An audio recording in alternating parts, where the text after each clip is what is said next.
Welcome to today's deep dive. I'm your host, and today we are unpacking a really fascinating paper. It's called AI Agents and the Future of Research Work by Dr. Jonathan H. Westover. And, our mission for this deep dive is basically to figure out how you can use these incredibly powerful AI systems without losing your mind or your hard-earned skills. Hey there. Glad to be here to help break this down. Yeah. And yeah, this is, it's pretty much the defining challenge of our era. Knowledge work is just being radically redesigned right in front of us. Totally. Okay, let's unpack this because I want to start with an analogy to set the stage for you.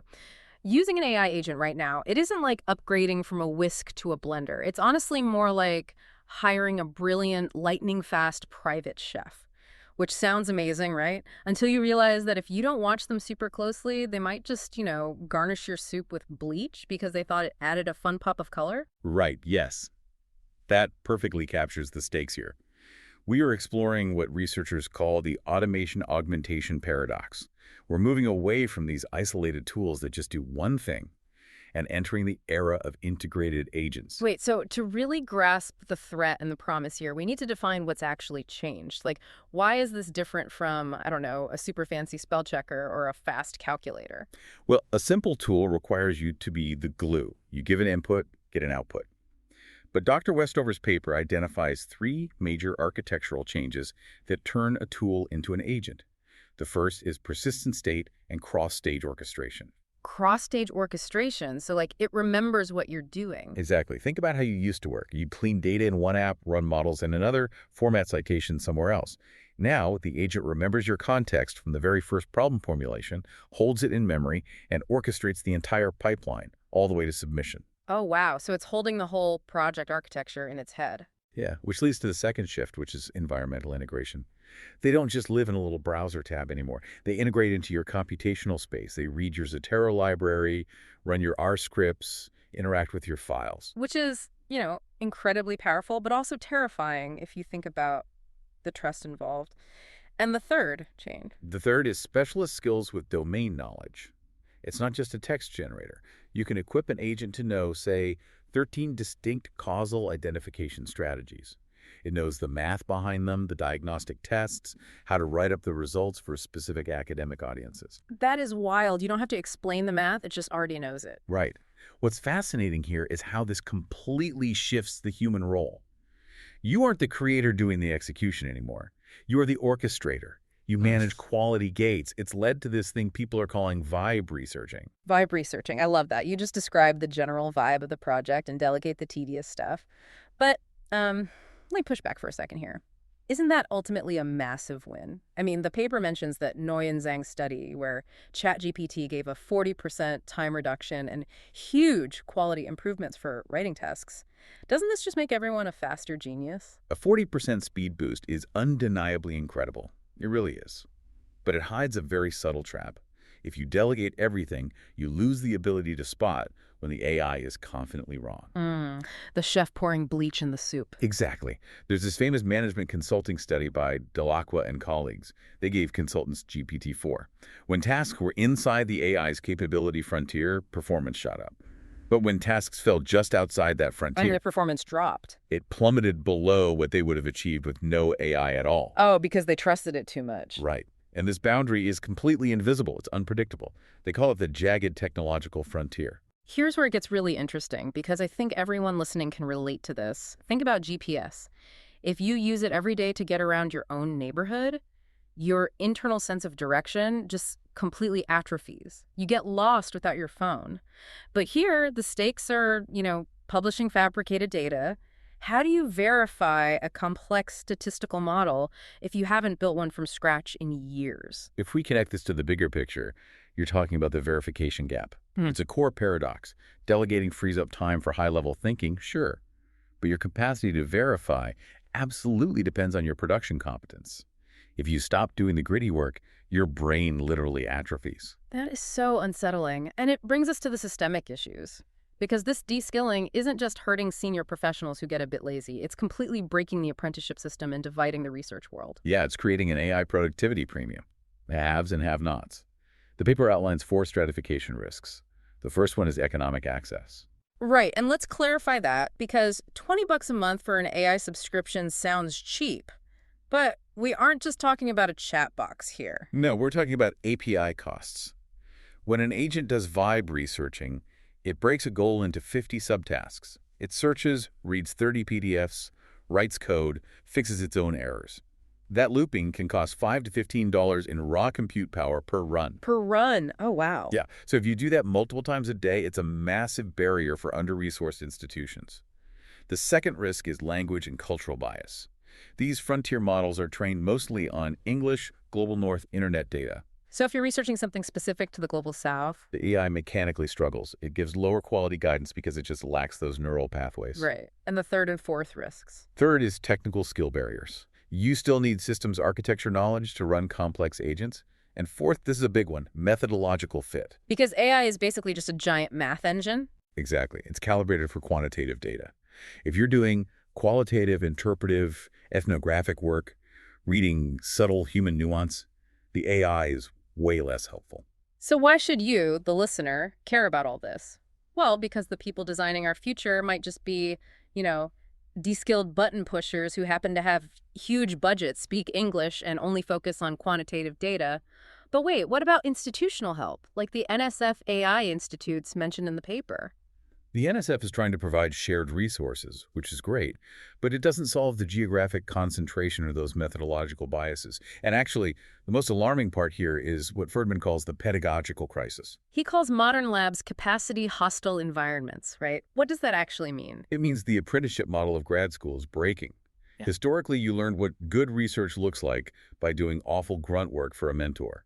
You clean data, formatted citations. Yeah, the classic grad student experience. Right. But now, students delegate that to AI before they have the competence to verify the output.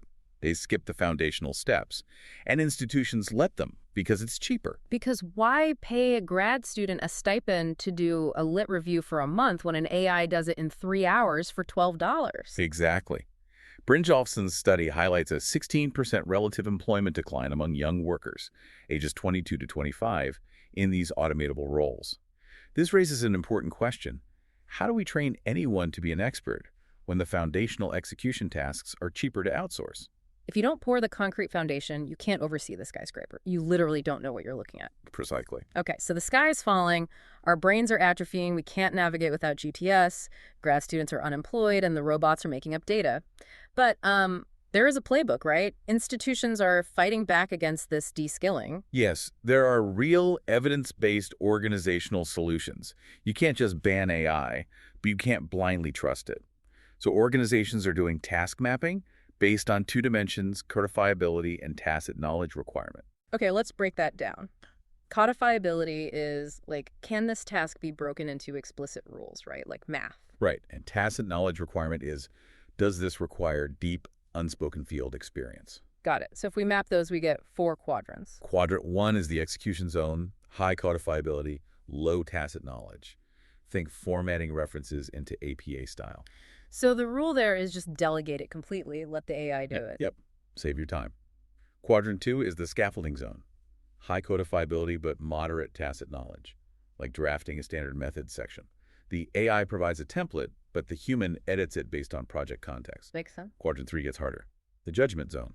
Low codifiability, high tacit knowledge, like formulating a novel theoretical framework. The AI is just a brainstorming buddy here, but the human absolutely leads. And then quadrant 4, the human-only zone.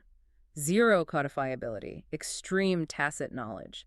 Recognizing ethical flaws or when a paradigm just doesn't fit a cultural context. The rule there is 0 delegation. AI does not touch this quadrant. So what does this all mean in practice? Like, how do you actually enforce this? Because the paper mentioned the University of Michigan's delegation planning protocol. They literally make teams document their task classifications on this map before they can use AI. Yeah, and the University of Washington's data science master's program went even further. They implemented a manual methods module. Students had to do common data analyses completely by hand in their first quarter. Competence before delegation. It is exactly like getting your pilot's license. They make you fly a manual prop plane through a storm to feel how it stalls before they ever let you touch the autopilot button. I love that aviation analogy. And they use that same rigor for verifying the AI's work, too. I get really excited about this part. They use parallel competence checks, basically treating AI code with the exact same suspicion as an unproven hypothesis.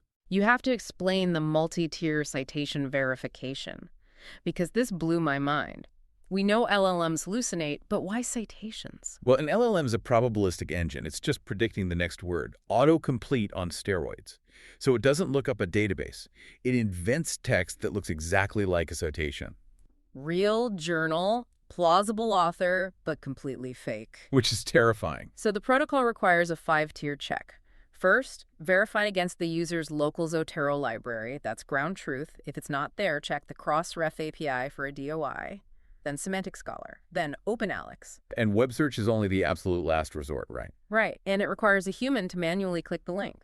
Unverified citations get flagged in red and stripped out. They do the same for code. You can't just trust the Python script. You have to execute it in an isolated sandbox and compare it to hand-calculated examples. And researchers are forced to periodically do tasks manually just to keep their skills sharp. Yeah. Like a workout routine to stop your verification muscles from atrophy. So pulling back to look at the massive long-term horizon, what does this mean for the global knowledge ecosystem? Going back to aviation safety didn't come from telling pilots to just fly carefully. It came from rigorous protocols and collective governance. Look at the CSSS Verification Consortium established in 2025. Right, they validated over 200 techniques across different programming languages, so everyone doesn't have to verify the same AI math individually. It's a shared safe list. But there's a profound warning here about homogenization. If AI makes English language quantitative research cheap and fast, diverse intellectual traditions might just get priced out of existence. The path of least resistance. If you can churn out a perfectly formatted AI paper in 3 days, who gets funding for 3 years of nuanced archival research? It's a huge risk. We have to actively protect methodological diversity. So the main takeaway for you listening right now is that productive augmentation is highly fragile. You have to map your workflow, guard your human-only zones, and do the gritty manual work to maintain your judgment. The wolf is already inside the house, organizing your folders. The goal now is governance, not avoidance. I do want to leave you with one final mind-bending detail from the paper's rapid response section. We've talked about delegating tasks, but there's a 2025 study by Shao and colleagues about AI agents simulating entire research communities. It was a staggering concept to try and wrap your head around. Seriously. Think about it. If one AI agent can formulate the question, do the lit review, run the analysis, and write the paper, and then other AI agents, acting as specialist personas, simulate the peer review process, critique it, and publish it to a synthetic database.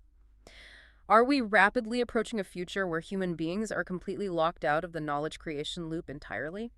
If the private chef can cook the meal, eat the meal, and rate the restaurant review, what exactly are we doing in the kitchen? A truly chilling question to end on. Something for you to ponder the next time you casually ask an AI to summarize a PDF. Thanks for joining us on this deep dive. We'll see you next time.